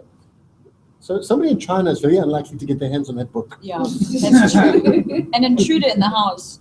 It's not going Won't to know how to sit use there. And go to the password. So, a Then targeted maybe attack that's against actually them. safe. So a targeted attack against them, yes, could go there and get the book. Okay? And in an office environment, you don't want it all in a book that's sitting in your drawer and you go home and something goes there. Okay? So No. one needs to understand the circumstances and then look and see what's most effective in that circumstance. Keep the book in the safe. The worst thing you can ever do is sign up for some arbitrary website, like some camera club or something, okay? Where it's 300 people and they're running a website and they've got no clue what they're doing. They've got some service provider got paid $1,000 to set up the website, who's never going to see another cent from them. And you log in and you create an account for yourself and you put a username and password. And what do? You put the same password as your Gmail password. Yeah. Okay? Sure. If that thing gets hacked, it gets pasted all over Pastebin, and now you go, oh, anybody can go and access that. Cool, let's take that list and let's go try and log into Gmail with that. And now you get into Gmail. But now what have you got in Gmail? You've got your password reset facility for Facebook, for LinkedIn, for Twitter, for everything else. One Now I'm check, into one- everything of That should yours. be a most secure. That's there. That's all. Your Gmail or your Whatever mail. your Yeah, primary your primary, reset yeah. facility password should be separate from everything else and never Yes, used never I want to anywhere go home else. and change it. Mm-hmm. Put it in an app. I start doing now, forgetting it. When you lock yourself. So yeah, I mean, one needs to think of consequence and understand all of these things. Yeah. Okay, so what else is in here that was challenging? Yeah. Okay, so maybe coming back to cloud, okay. There are lots of different things about cloud that are important. Okay. The most important thing about cloud is your contract. Okay. Because the cloud provider is going to give you a standard contract that they write. And it's going to be in their favor. It's not going to be in your favor. So you can't just blindly accept that contract, because there can be some things in there which are hugely problematic. Okay? So imagine now you decide to make use of a corporate cloud email system. Okay? And they offer you free email archiving. So they're going to keep your email archive. All the emails you sent for the last 10 years, it's free of charge. No problem. I'll keep it for you. Okay? What are they doing? They're buying an insurance policy that you're never going to leave them. Okay? Because now you decide, okay, you want to leave them, you want to switch to someone else. Now you've got terabytes and terabytes and petabytes of email for your whole organization sitting there, and they say to you, yeah, no problem, we've got your mail for you, but you're not a client anymore. So now we're either going to charge you a storage fee, or you've got to download this mail, and we charge you an exgestion fee. Okay, so we're going to charge you 20 Rand a megabyte to download your 300 terabytes of data. And you kind of look at this and go, but it's going to cost me more to download my historical archives than I'm going to pay the new service provider for the next 10 years. There's no cost benefit to this thing. Are you mad? But you've signed the contract, and now you're tied in. And you're actually just stuck. You don't have a choice. Okay. So one has to look at every element of this thing, right? From startup. So how are you going to get your data to them? How is this thing going to be set up? What do you need to put in place? Through, okay, what are the different elements along the way? And then you've got to look at contract termination. How are you going to get out of this thing? And if they mess up and you've got to get out, do you have to pay to get out? Because then you can't get out. So they've messed up, you want out, you're allowed out, but you still can't get out. It's like in Gmail and Facebook, they say Facebook has updated their policies. Does anyone ever read what they're saying? Well, what are you going to do? You're They going to now could say- delete your account. Yeah. Yeah, no one's Like- going to. So they've got the upper hand. It's always. Or some people might, but, Yeah, and all of these things, they've got the upper hand. or the big cloud ones. Yeah, but now increasingly people are becoming more responsible about these things. So if you look at the kind of generic cloud contracts maybe from 5-10 years ago versus what they are today, and they're far less one-sided today than what they were. Okay? And some of the big providers, if you go and log onto the website, if you go onto Microsoft's website and you go and look at their Office 365 offering, and you go there and see, okay, well, what standards do they adhere to, who audits them, all of that kind of stuff. You'll find that, yeah, they comply with ISO 27000, they comply with the cloud standards, they comply with this, they comply with that, they're audited every 6 months, the audit certificates are there, you can go and see what the audit objectives are, you can see what the results of the audit were. They kind of just do all that and they make it available by default. You don't even have to ask for it. So that means if you're doing an assessment now, you can say, okay, so that's what Microsoft is giving me, and they're using it as a competitive edge. So does Amazon do the same? Well, they have to because Microsoft is doing it now. And you'll see every now and again, one of them will put out some announcement, Microsoft is now compliant with this, or Amazon is now compliant with that. And they're doing that to try and get that competitive edge. There's still a lot of organizations that don't want their data out of country, off-site in some unknown places. But now, as an IT auditor, let's say you audit the client and then, for example, backups. Yeah. And then the client tells you that, no, I'm clouding. How will you know which controls are in line that you really have to stick with? I mean, how to audit this environment now? It becomes difficult. So you have to go to the contract as the first place. So, okay, is the cloud provider contracted to provide backups? Is there a mechanism to get those on tape or on disk or some physical means should you need it? What happens if the cloud provider messes up and they delete your data and they can't get it back? What's the consequence? You go out of business, okay, but what are they limited? What's their penalties? Is it twice the annual fee? Is it once the annual fee? You need to look at that quite carefully. A lot of them do provide mechanisms that you can take your own backups. Okay? But you've got to now go and put that in place. So once a month or however often it is, you actually go and download all of your data. Okay? But if you choose not to do that, then you don't have it. And if you just say, oh, well, it's in the cloud, it's okay, then there's a potential disaster coming somewhere along the line. I'm saying this because one of the municipalities, we were auditing there, and then they had like a service provider. Apparently, the service provider told the client that they're clouding now, their backups are backup.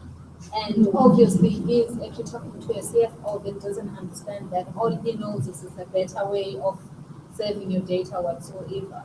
But then it happened that they ended the contract with the service provider, and then according to an SLA was, if you end the contract with us, you can't access whatever that we did. I mean, from the documentation, from even the user access forms they created, they designed everything. We couldn't even have an access to service or whatsoever. But according to SLA, that the municipality signed, it says if you end the contract with me, you can't have an access. Like they took almost everything that belonged to them. Yeah. So that comes back to, that's why those contracts are so incredibly important. Okay? And if you're doing that, We couldn't even prove that yes, they were clouding the information. but they may as well not have been because, Maybe they just mean that nothing. none of the backups were done for the Yeah. yeah. That's They like did a that regional much cloud control. before. So how do you mean, municipality, how do they do that? They terminated the contract? They terminated the contract because apparently happened to a CFO, they realized that the service provider was looking them off. So they wanted to cut costs, and they didn't even have like March system compared to what the service provider was actually charging them per year. And every time when they called the service provider, they were charging them per hour. They were flying from Joburg. They will put through, like, if they're flying, they will pay for that. They will pay service fee.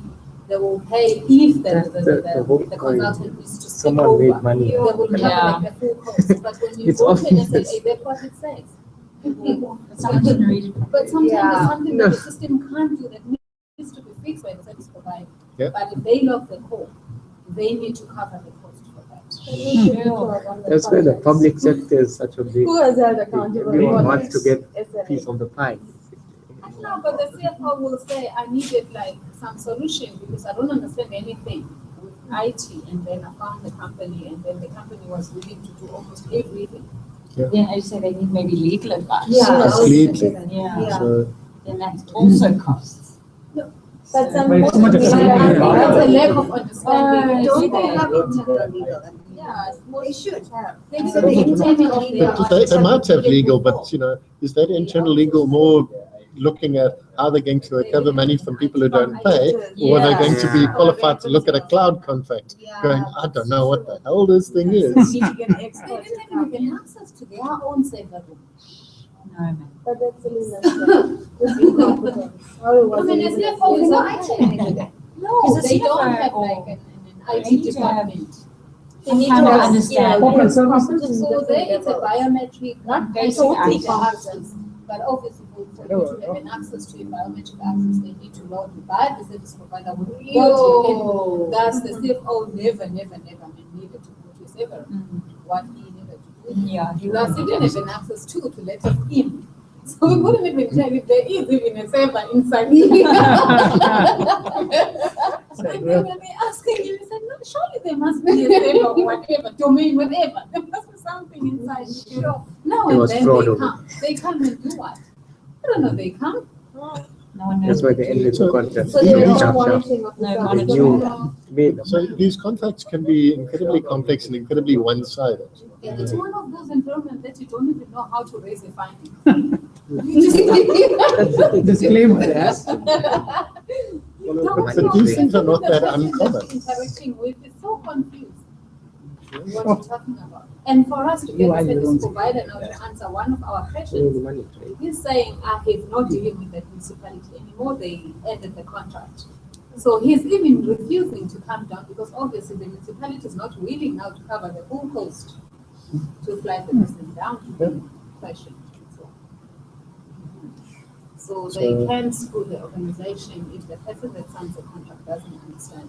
So now you as the auditor arrive somewhere to audit something, this contract may be in place, the service is ongoing. You need to be able to identify these kinds of problems and raise it before that contract terminates and before they end up in that kind of position. But maybe it's just difficult clients, but they sometimes get sticky about like giving you the Yes. like on it. When I think it's everything just this is running particular smooth. client. We have a love-hate relationship, but he's oh no, isn't that confidential information the SLA? I'm like, Doesn't we matter. also- It's running smooth. They don't Maybe want because to he knows touch the your- issues and he doesn't want to give it to us. But then that's restriction. It is. Yeah. If they don't want to give it to you as restriction of scope, and then you just raise it. It wasn't specifically, the review wasn't specifically in our scope, but we just, we always just like to have a quick browse just to help Yeah. them. And so But in like your case, if I you couldn't reviewed really the say it was contract restricted. and it said if you terminate, what can you do? Well, you see, if you catch it early enough, then either you terminate immediately, But and then get rid of you've some got of no that access pain. to your thing. Okay. Otherwise, you then start to renegotiate the contract long in advance. But then it's Just already the one mechanism. one-sided. And So they some say, no, contracts- if you want out, you're welcome to go out. No, but some have termination fees also. Yeah, But still, you're better off. So you if it's Still before in You the the are same far contract. better position. off when there's still, let's say, 18 months the contract to run, and they know they're going to get another $500,000 out of you. They're far more likely to negotiate Yeah, than when you get to the end of it, and now there's nothing more in it for them. Then you've got nothing. You've got no bargaining at all. And this is where we can say to the client, we're trying to actually help you as auditors. We're not here to just pick up bad things. Well, you are, but We are, but this can save them, literally. I mean, SLA. you kind of But they protect don't them always even if see it it's that from way. themselves. So yeah. So cloud contracts are the most important thing right up front. There's a huge amount of resources out there that you can use to help you see what should be in the contract, what kind of certification should the cloud providers have. And yeah, Microsoft, in this case, is a shining example of how it should be done. And they make everything available on the site. You can go and see it all. And it might actually be worth doing that, just to see, within the cloud space, what does a cloud provider actually offer.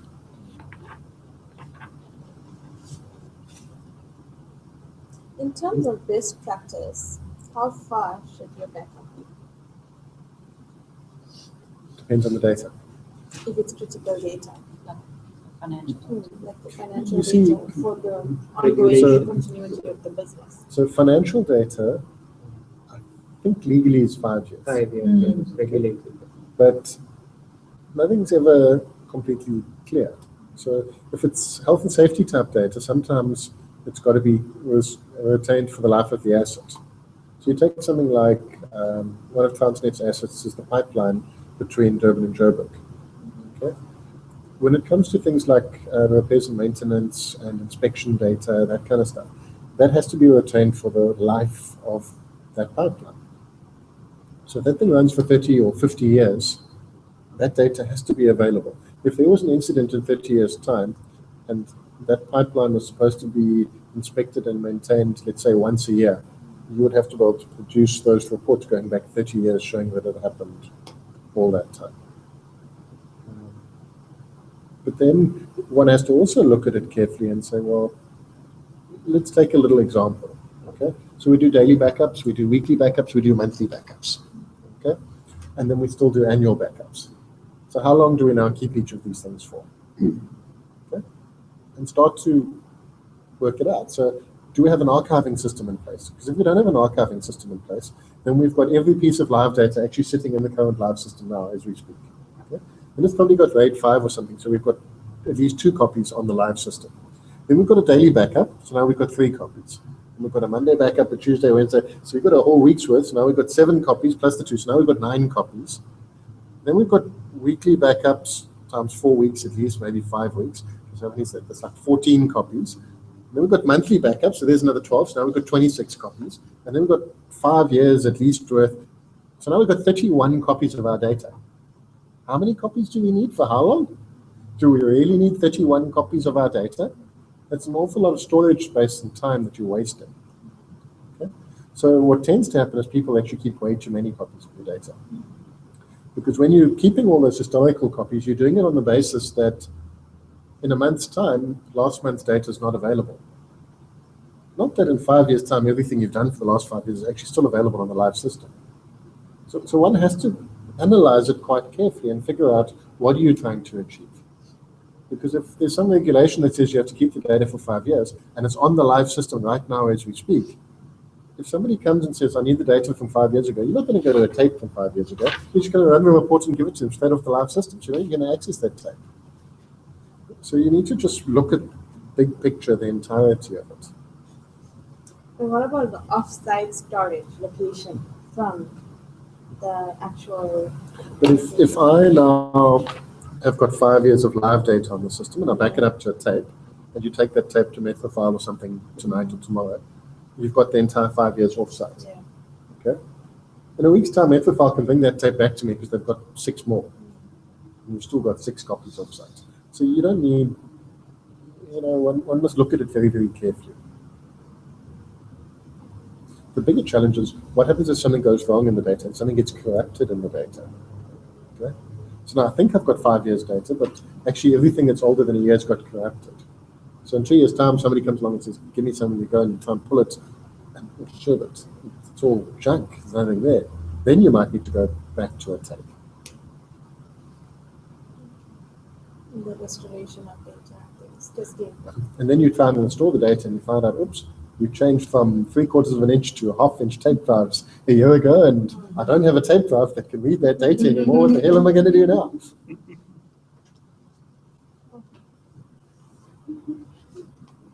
So there's a lot of complications on those things. Okay. What should the ideal organizational structure look like though? I know, I mean, you can't really tell because I mean, every organization has different methods of doing things and different departments and things like that. But what should the ideal? I can't even begin to answer a question like that. You know, if you've got 5 employees, then everybody's doing everything. You know, you can kind of say, well, you're primarily going to do this, but if you're not around, you need to be able to do it. So, you know, when you get to 100 employees and when you get to 1,000 employees, you know, as you mature the organization and you mature the departments, so things change. So the segregation of duty checklist thing with the process, the table is like a bit on the hectic side. But you're not supposed to know that. But have a look at it. You're supposed to understand. So what page is that on? 112. Yeah. Industry standard. But if you have a look at those, okay. Does that mean if they've got one, they shouldn't have the others? Yeah. Yeah, that's And some of them like just make sense, you know, because if you look at it from a principal point of view, we kind of say, okay, so the programmer shouldn't have access to the live system. Okay, so you look at application programmer, and it says, well, because the application programmer shouldn't be the end user of the system. Application programmer shouldn't be doing data entry. They shouldn't be. You look at all those, and you kind of go, no, that makes sense. It's conflict. They can't be doing all those functions. But you look in a very, very small environment like the one you were talking about. Which is like your application programmer is everything. You could Yeah. put ticks in the entire table because he does everything. He's the database administrator, the network administrator, he's help desk, and using this and it's going to be the best thing for the criteria. Yeah.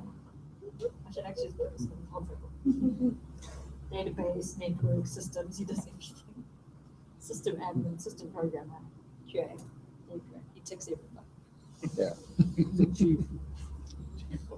so just have a look at a table like this and look at it more from a principal point of view than trying to memorize everything.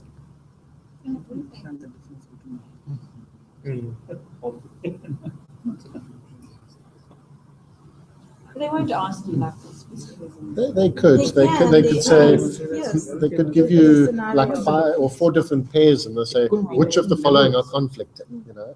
It could be the same person. And maybe they'll put the developer in there. They'll put the developer in like 2 of the answers. Yeah. So as you go through the practice questions, you'll see those kind of things come up. Well, a lot of them are quite. That will be like that will also be And some of them also, So that can be all right. you know, as much as it's written here like this, yeah. So you can there's more to it than that. Okay, so you look at something like if you have an intranet site. Okay? The intranet site is intended to be used by every employee. So what do we now say that, you know, the SharePoint developer developed the intranet site can't use the intranet site? That's just ridiculous.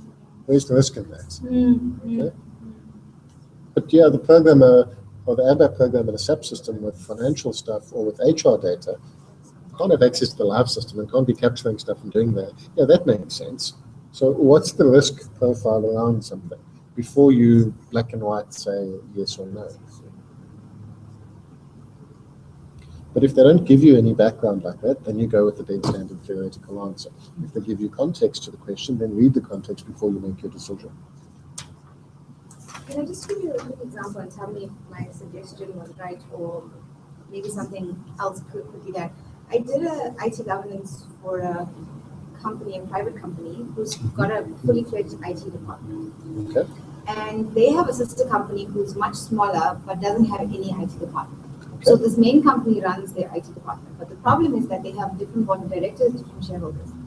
And according to IT governance, the responsibility and accountability lies at the board level. Yeah. So you have the IT company and the main company making all the decisions, and this company is just going along with everything they have and everything they do. So I said, listen, you're going to have an issue here because if this company makes a decision, especially with your IT security and stuff, and it's a bad decision, and you're implementing the same thing, then your guys are going to be held responsible at the end of the day for all these issues.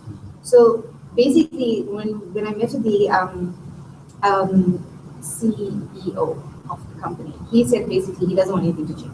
He's happy. He trusts them. Right? And that's the exact way. He says, no, those are too small issues for me to worry about. So what I suggested was that he sit on the IT steering committee. That's the only thing he was willing to do. What else could we have? Contracts. Contracts. Well, he does have a contract because they pay monthly, but I didn't see them. But yeah, so where's the contract? Where's the SLA? That kind of stuff. There should at least be some of that stuff. They should have somebody taking on the responsibility for IT and not him. So somebody reporting into him who takes on the responsibility for IT could then go and sit on the steering committee. But there's more operational type stuff as well that they potentially should. It depends. If you've got a change advisory board, looking at what changes are going to be made, when they're going to be made, what's the impact, there should really be a representative there. Nothing. Currently, they have nothing. How big is the second company?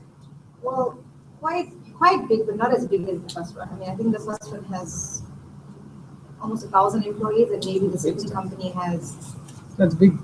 300, 400. You see, that's big enough to warrant Yeah. at least having It's somebody not like responsible. one for it. 150 or something. Yeah. So that's big. And is it a when you say sister Big sister company, is it Yeah. what's the ownership look like? No, the ownership is different, but they sit under the same. Is it 100%? So both of them Yeah, are yeah. So is it subsidiaries. 100% owned, or is there minority shareholders involved?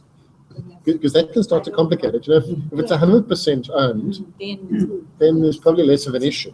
But if there's minority shareholders involved, then it can be much more of an issue. Because then somebody's potentially going to sue one of the directors. That's exactly. But the because person who's going to sue the because director would be the board of minority directors are shareholders. totally different. Yeah. Their boards are completely different.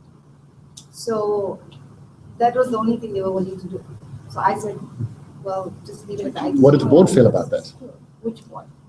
The smaller board who Well, I was only met at with the risk. CEO, but Because he shouldn't was be like, making okay, fine. he shouldn't be making decisions on behalf of the board. The board should be informed of that. Yeah. Well, we sent him the charter and all of that stuff, and he reviewed it and said he was fine with it. But other than that, they still happy to accept that just.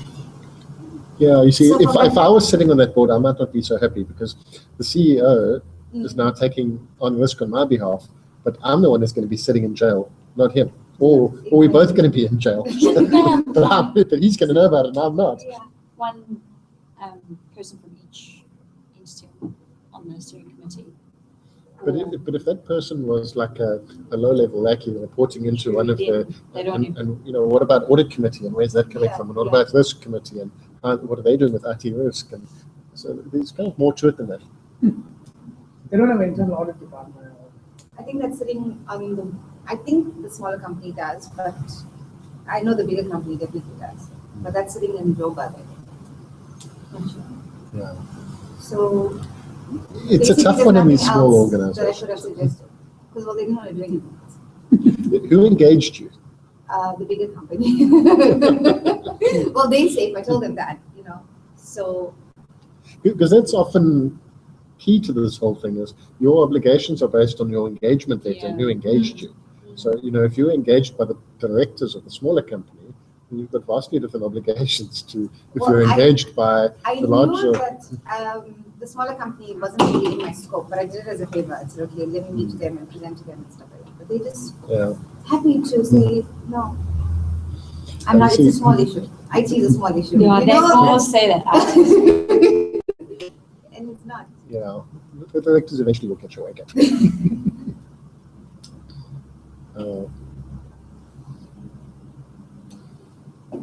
We've lost all our viewers. Hopefully it wasn't on my side. I think as we moved away from the slides to more general Yeah, discussion, so that it's probably more and more difficult for them to follow what's going on. Yeah. So it kind of went 4, 3, 2, 1, 0. We reached a max, which was 4 people. Yeah. See what it's Does it like tell on the you last where? one. No. Sorry? Does it tell you where they are? I saw the names on that earlier when they were waiting. They're waiting for the whole thing to start. And it doesn't say where. No, but they got Google accounts. You can go and probably see on their Google Hangouts where they're from and who they are and what they do. But yeah, you're all famous. Who knows where they're from? To all four people. Or maybe they were listening really late at Yeah, night, that's and then they went to Yeah. bed. We'll give them the benefit of the time. Yeah.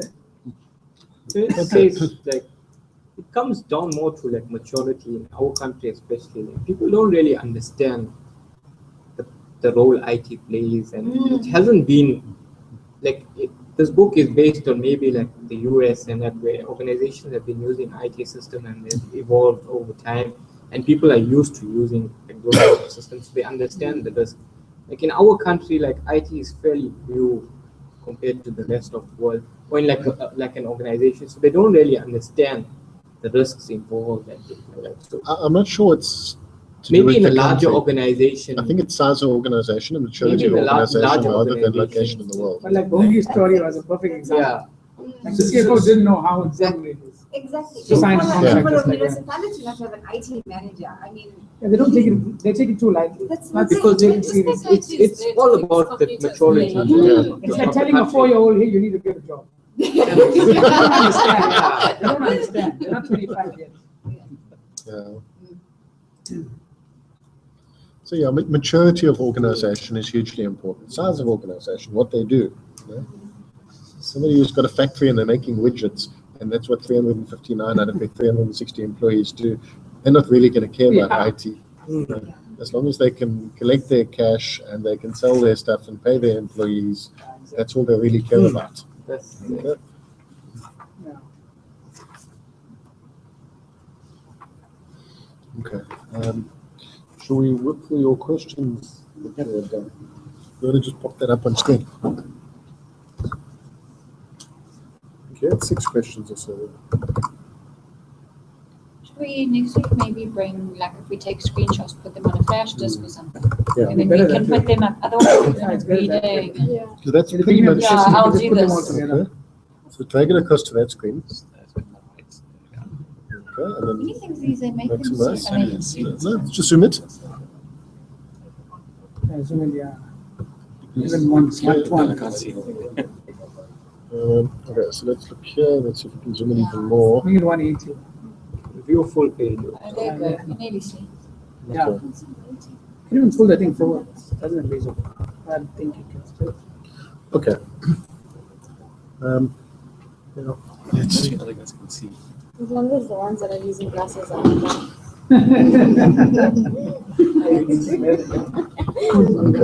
Two of us.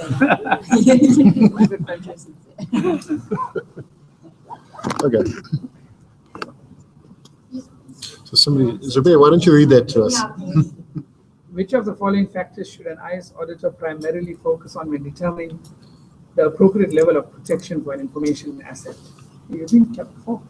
This is chapter 2. Don't confuse us now. Chapter 2 is saying. Governance. No. Okay. Okay, so you got it. So we know the B it was is not wrong. okay, okay, can you read the answers as Right. well? Results. Okay, the first one is results of risk assessment. And the second one is relative value to the business. The third one is results of a vulnerability assessment. And the fourth one is cost of security control. So which should they Primarily Focus on. when determining the appropriate level of I think I protection. put that answer. Protection of But information. because of the initial, that initial meeting when the first day when we came for training, they, Justin always says just come first. Yeah. So I'm assuming. That's why they it's have A. it as A. Yeah. Okay, that's how it's. Yeah, it's always vulnerability assessment. Yeah. That's the thing. When I was answering this, my answers. Right? Yeah. So I looked at A and B, and I thought risk assessment, and I looked at relative value to the business, and I was confused between the two. And I don't know why. I think it was a gut feeling. I just went B. Primary is this. I was thinking about risk assessment, but I wasn't sure if it involved looking at the value, what it does to the business. Yeah, absolutely it does. That's part of the risk assessment. I think that's the answer. It tells you that there. But Yeah. primarily.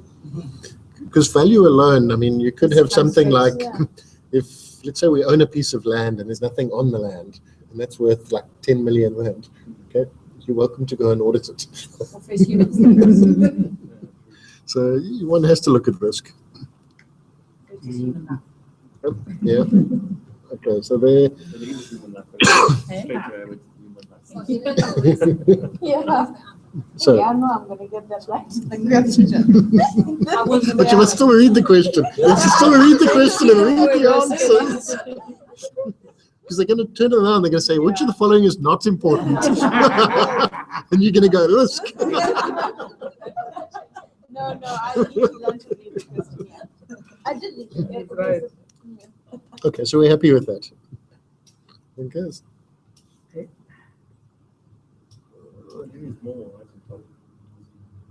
Keep Right. going, yeah. One more. Okay. Okay. So what's this one? Yeah, go for it. To address the risk of operations, staff's failure to perform the daily backup, management requires that the system administrator sign off on the daily backup. This is an example of risk, avoidance, transfer, mitigation, or acceptance. To address the risk of the operations staff's failure to perform the backup, management requires the administrator to sign off on the backup. Transfer. That is mitigation. Yeah. Cannot be acceptance. Yeah, you can't avoid it. You're not avoiding. Yeah, you're not accepting it, you're just mitigating. Okay, so let's go through each of those. So what's an example of risk avoidance? It's like an insurance, like taking an insurance. No, we just No, don't go there. that's transfer. Oh, transfer. No, that's why you just don't go there. You don't do it. Transferring that risk, yeah. Yeah. Okay, so avoidance Avoiding it from happening. by not taking it at all. Yeah. So it's like choosing not to be in business is risk avoidance of the extreme method. Okay. So an acceptance. Acceptance is saying I accept the risk and do nothing. Okay. Yeah. Okay. So this is then. Yeah. So this is mitigation. Okay.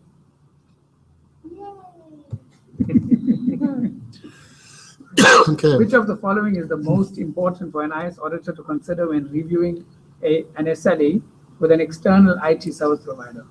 So A is payment terms, B is uptime guarantee, C is indemnification clause, D is default resolution. So the most important factor when you're going through an SLA with an external IT provider, Definitely not payment it's terms. not payment terms, Sorry, what's the third one? indemnification. B or C? Which you, Indemnification clause. Payment terms will be. Uptime guarantee, it has to be C maybe. Financial. No, it could be B also. I Yeah. Uptime guarantee. Because it's a service, you want them to Yeah. provide that service. So Yeah. See, And it's the main all thing is performance. the most important for an IS auditor, not the most important for business. business. Oh, yeah. For business would maybe be something else. So you got to look at what you as an IS auditor, if you look at SLA, what's more important? We don't Uptime care about or the- default? Yeah, you're not worried about payment. They say they're going to pay them after 10 years. cares, That's it's their such a problem. For finance, that's Business. most. Finance auditor.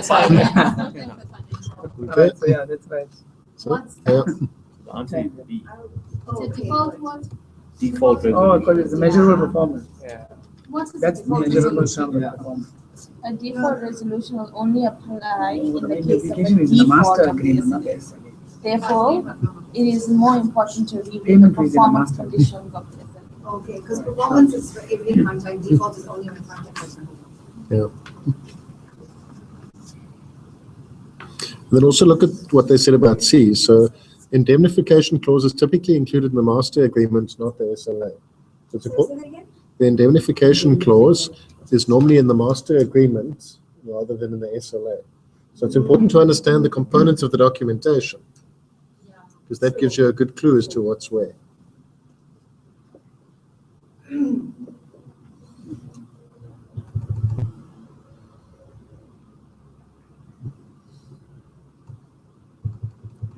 Okay, so that one we've done.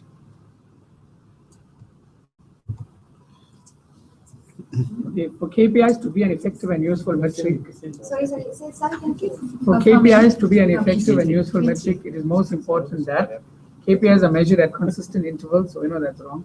Specific goals are defined, critical success factors are considered, KPIs are purely quantitative measures. For that to be an effective metric. Maybe that's right. Huh? Critical success rate.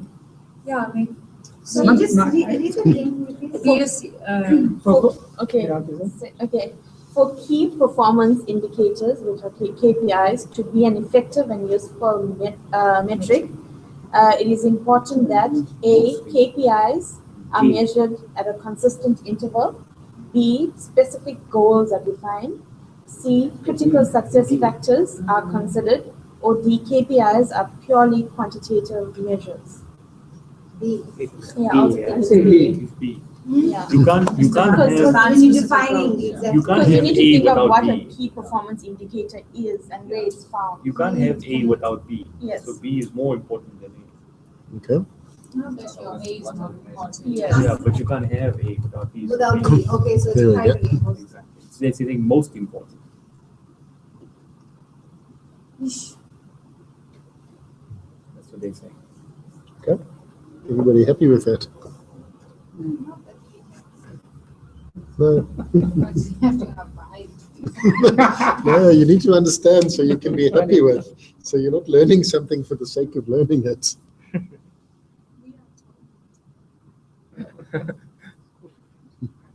One more answer, one more. I think is one more. Because if you look at the explanations of each of these, they kind of tie it all together. So, you know, and the explanations in this case actually make sense. They don't always, but in this case they do. Yes, not always. That's why you do this online. You do this online. It takes longer than a minute because we're doing this. Like we're not just answering. We're answering. We went to the next one, and that's why it takes like 50 minutes to do 30 questions. So it's fine that way. but then you know that you're Yeah. learning. But you're learning in the process. That's what I'm saying. And So as we you can't get- measure ourselves again. That And is- as you get more of them right, then there'll be less that you're trying to figure out why you got it wrong. yeah. No. Because all those A, B, C, Ds will come out. with Or do they different pause the questions. screen? You mean? Yeah, if you do this thing online, right? For example, I did this. My average time per question was 1 minute 4 seconds. Yeah. But I must have said I was on the phone. with this Oh, so it doesn't count the speed. It That doesn't means, count the speed. Okay, but that you means get we're the bad. answer. Yeah. but anyway, Oh, that's quite nice. Yeah. I didn't know that. That's the thing. Only when as soon as you click answer, or as soon as you click next question. When it's showing the then question waiting for your response. Sure. Okay. And that's fine. So you can Sure. pause as long as you And there's even a pause button on top. That's all. So Okay. Okay, with respect to the outsourcing of IT services, which of the following conditions should be of greatest concern to an IS auditor? So core activities that provide a differentiated advantage to the organization have been outsourced. Periodic renegotiation is not specified in the outsourcing contract. The outsourcing contract fails to cover every action required by the business. Similar activities are outsourced to more than one vendor. should be the greatest Really? concern. Outsourcing of IT services. Wait, with respect to the outsourcing, right? Which is the greatest concern? So that is in I was reading it twice. Yeah. Renegotiation now, but then- Choose the advantage to not be outsourced. Must be A. I No. see. No. I don't think I so. don't think either B or D. then. Okay, hang on. Read A slowly. Core activities that provide a differentiated advantage to the So, organization. I'll read it one more time from the back. What does that mean? With respect to outsourcing of IT services, which of the following conditions should be of greatest concern to the IS auditor? A is core activities that provide a differentiated advantage to the organization have been outsourced. B, periodic renegotiation is not specified in the outsourcing contract. Or C, the outsourcing contract fails to cover every action required by the business. Or D, similar activities are outsourced to more than one vendor. I would say D. I also would think D, actually. Yeah.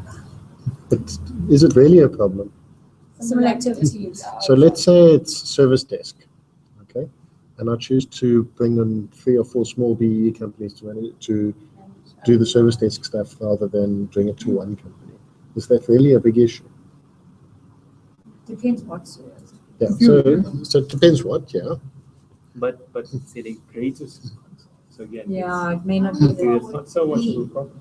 periodic recognition. Renegotiation. Renegotiation. Yeah, I think There's no dash. See, I don't think anybody's understanding. I'm not got a problem with B either, because You know, if it was a 20-year contract and you said to me, I can't renegotiate during the contract, I've got a problem. If it's a 3-month contract and I can't renegotiate during the contract, I don't really care. Yeah. So they're not telling us enough information of that. Come back to A. Core activities that provide a differentiated advantage to the organization have been outsourced. So they're unique. Your uniqueness, the stuff that gives you an advantage over all your competitors, you've gone and outsourced that. What's stopping the outsource provider selling that to the next guy? Sure, that's quite I could be out of business in any time. The only challenge is, well, A is the biggest problem, but is that the biggest problem to the IS auditor? That should be the biggest problem for everybody. And it's such a big problem that I think even the IS auditor should be worried about it. No, but we'll see shortly what the answer actually is. Definitely must see. Okay, you ready? Unique, differentiated. So the answer is This question is confusing. Yeah, because they are what the organization does. Your key differentiator should be what you do best and what you don't get anybody else to do for you. Okay? You outsource all the ancillary stuff, the stuff that doesn't add value to your business. Okay? The stuff that adds the most value to your business, you should keep closest to your heart and do that yourself. If you're outsourcing that, you're in trouble. If you make, like you manufacture, whatever, clothing, whatever, and you outsource that to another company. Well, it depends what you see as your competitive advantages. Okay?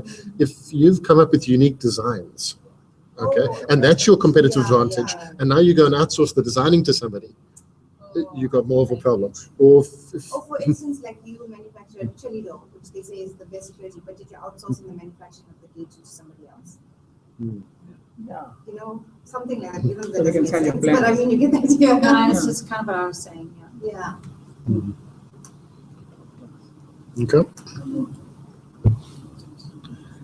And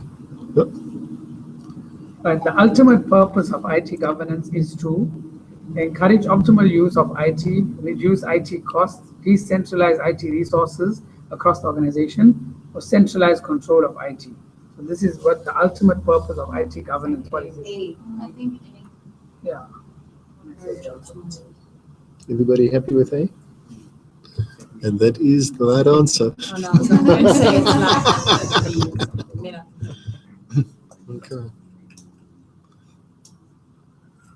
I think I found this section better. But wait, I haven't done the questions. I'll tell you next week. Yeah, next week's question.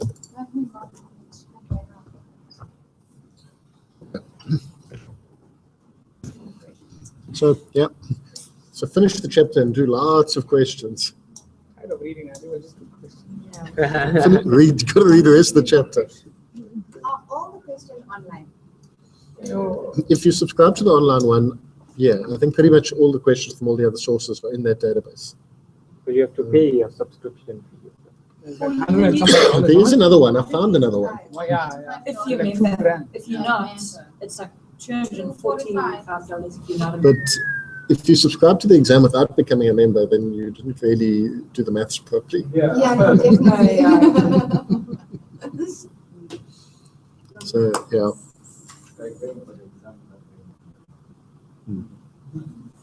Yeah. So what I found is that there's this website that you can go to, and they've got 900 questions available online free of charge. But they're not official Osaka questions. Can't hold So- the responsibility. So if you've got access to the official questions, rather use those until you've exhausted all of those. If you're looking for more over and above that, then go here. Don't start here. Okay? 100, that's pretty good. Just questions and answers. Yeah. So I had a quick look at it and it kind of looked okay. But if you're looking for it and you don't have access, you haven't yet got the book or whatever, and you want to go and do a whole lot of practice questions, And can It's can you better pick than nothing. chapters? Can you pick? yeah, So maybe if in the meantime, I don't know, for your sake, since because you they're don't have trying to sell you other now, stuff. just do the 150, or not even all. You get like 150, 10 free whatever questions and you have to from buy. chapter 2. So No, let's make but they make you do it 20 at a time as well. There's a link there, so. What about that? But please send That's us. Please send it to us. That's where's Send that? all You must the put it slides neatly in a to folder. us. Where's the question answer guidebook? There's it, yeah. By using it as a Yeah. oh, So I need to identify the right. Like that one. So this has. I'll send them all out question tomorrow. and answers per section. It's not as many as the database. It's got how many does, I don't know how many are in there. not as many. The nice thing about How that many one of you is it's got 3 exams or 2 exams at the back. So you can do an entire exam. That's more for exam techniques. There's also an exam on the database. You can do, I think at the end it says assessments. Yeah. I mean, I Maybe they understand. take all the questions and they just give you the exam. Random. Yeah, random. Is that- And they time you and something. For hours. So everybody knows what they need to do for next week. Questions. Finish reading and then Maybe questions. if we, it's a good idea to put them on a Word document, then we can just plug it in. Yeah, I think everybody can then see it, and then people who are online can actually see it as well. Yes. I'm not sure how Because next Asaka week, that's feel the core of our about whole thing. it being broadcast, but anyway, if we don't receive a complaint, we'll carry on discussing our questions. But I don't think that's, because you, It's being recorded for and on we YouTube. paid. Yeah. We'll worry about that. Yeah. Just ask for forgiveness. That's not awesome. Nah, we'll do online. Look, That's a nobody would be able to use this to support in replacement of getting the manual and getting the questions and going through it. I mean, and You're already done with the the book. big No, scheme, no, it's we very, did some more. Absolutely. So, yeah. we wouldn't be able to pass That's on fine. it. Oh, Alright. shucks, we'll just do the other. Yeah, Okay. we'll have to reset. That's the end of it for today. Let's stop recording this thing. Yeah.